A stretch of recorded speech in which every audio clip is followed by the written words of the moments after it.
हरे कृष्णा, हरि बोल, जय श्री राधे। शिक्षा गुरु, दीक्षा गुरु और सब भक्त वृंद के चरणों में मेरा कोटि कोटि प्रणाम और आभार। आज हम इस वीडियो में गुरु पूर्णिमा के विषय में जानने वाले हैं। गुरु पूर्णिमा के विषय में चर्चा करने वाले हैं। गुरु पूर्णिमा क्या है? तो गुरु पूर्णिमा के विषय में जानने से पहले, गुरु के विषय में चर्चा करने से पहले हम गुरु को प्रथम प्रणाम करेंगे। ओम अज्ञानतिमिरान्धस्य ज्ञानञ्जनशलाकया चक्षुरुन्मिलितं येन तस्मै श्री गुरुवे नमो नमो। जय गुरुदेव। गुरु पूर्णिमा यह दिवस गुरु की पूजा और सेवा अर्चन करने के लिए एक शुभ दिन और बड़ा दिन, एक पवित्र दिन माना जाता है। गुरु पूर्णिमा आषाढ़ मास की पूर्णिमा तिथि में पड़ती है।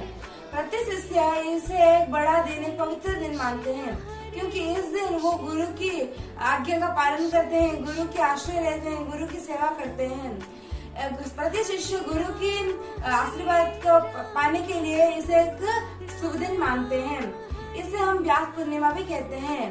पराशर मुनि थे। पराशर मुनि के पुत्र श्री व्यास एक बड़े ही महान ऋषि थे। उन्होंने सारे वेदों को संकलित किया और इस कली काल के लिए, इस कलियुग के लिए, इस जो कम मंद बुद्धि लोगों के लिए, कलियुग के जो मंद बुद्धि लोगों के लिए एक सरल भाव से, सरल उपाय से इस दिन का प्रस्तुत। उन्हें कृष्ण द्वैपायन भी कहा जाता था, क्योंकि उनका रंग भी कृष्ण की तरह सांवला था, इसलिए उन्हें कृष्ण कहा जाता था। और द्वैपायन इसलिए कहा जाता था क्योंकि उनका जन्म सती और मती इन दो नदियों के तट पर स्थित द्वैपर उनका जन्म हुआ था, इसलिए उन्हें द्वैपायन कहा जाता था। तो उन्हें कृष्ण द्वैपायन भी कहा जाता था। सभी वेदों को विभाजित करने के पश्चात उनका नाम वेद व्यास रखा गया। ज्ञान की कई क्षेत्र है, परंतु मोटे तौर पर ज्ञान को भौतिक और आध्यात्मिक इन दो रूपों में बांटा जा सकता है। इस अंतकाल में, इस कलयुग में कई जीव इस अंतकाल में जन्म लेते हैं, इस अज्ञात काल में जन्म लेते हैं, जिसे हम गुरु प्रणाम मंत्र की मदद से समझ सकते हैं। ओम अज्ञानतिमिरान्धस्य ज्ञानञ्जनशलाकया चक्षुरुन्मिलितं येन तस्मै श्री गुरुवे नमो नमो। इस प्रणाम मंत्र का अर्थ है कि जो हम जीव लोग इस घोर अंधकार में पैदा हुए हैं, जो आध्यात्मिक गुरु ने हमारे आध्यात्मिक आंखें खोल दी, उस गुरु को मेरा कोटि कोटि दंडवत प्रणाम। गुरु पूर्णिमा यह एक ऐसा दिवस है जो हमारे आध्यात्मिक जीवन के लिए अत्यंत महत्वपूर्ण है, क्योंकि इस जो भौतिक काल में जो हम लोग जन्म लेके जो फंसे हुए हैं, जैसे हम ले सकते हैं एग्जाम्पल, एक हाई क्लास स्टूडेंट को, एक हाई स्कूल के एक स्टूडेंट को अपनी पढ़ाई पूरी करने के लिए एक टीचर की आवश्यकता होती है। अगर टीचर कुछ पढ़ाएगा तभी तो वो स्टूडेंट कुछ पढ़ के अच्छा मार्क्स ला पाएगा, अच्छा अपने जीवन में उन्नति कर पाएगा। ठीक उसी तरह ही हमें आध्यात्मिक जीवन की उन्नति के लिए, आध्यात्मिक जीवन को शुरुआत करने के लिए, भौतिक जीवन से निकलकर आध्यात्मिक जीवन को शुरू करने के लिए हमें एक परंपरा प्रणाली में स्थित एक वास्तविक गुरु की आवश्यकता है। हमारी आध्यात्मिक उन्नति, हमारे आध्यात्मिक जीवन की सफलता के लिए यह जरूरी है कि हम एक गुरु को, सदगुरु के आश्रय में हम ले, सदगुरु के आश्रय में हम जाए, उनसे हम भक्ति प्राप्त करें, ज्ञान प्राप्त करें। परंतु इस संसार में कई स्वयं गुरु घूमते हैं।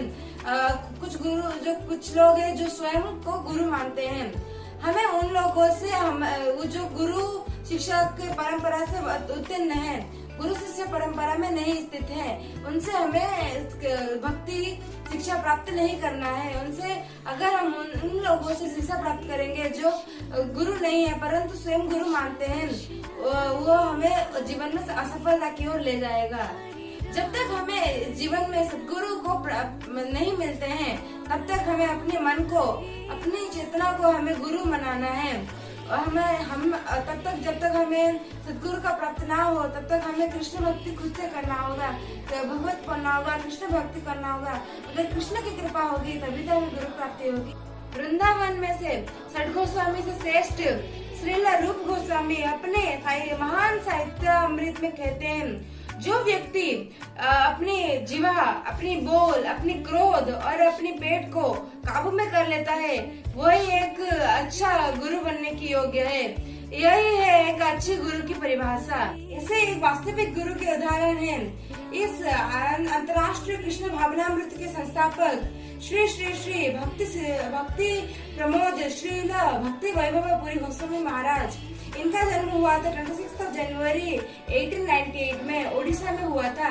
इन्होंने गुरु बनाया था 1917 में और इनके गुरु का नाम है श्री श्री श्री प्रभुपाद भक्ति सिद्धांत सरस्वती गोस्वामी ठाकुर। अभी वर्तमान जो गौड़ संप्रदाय के संस्थापक है वो है श्री श्री श्री भक्ति विचार विष्णु महाराज, जो मेरे गुरुदेव हैं।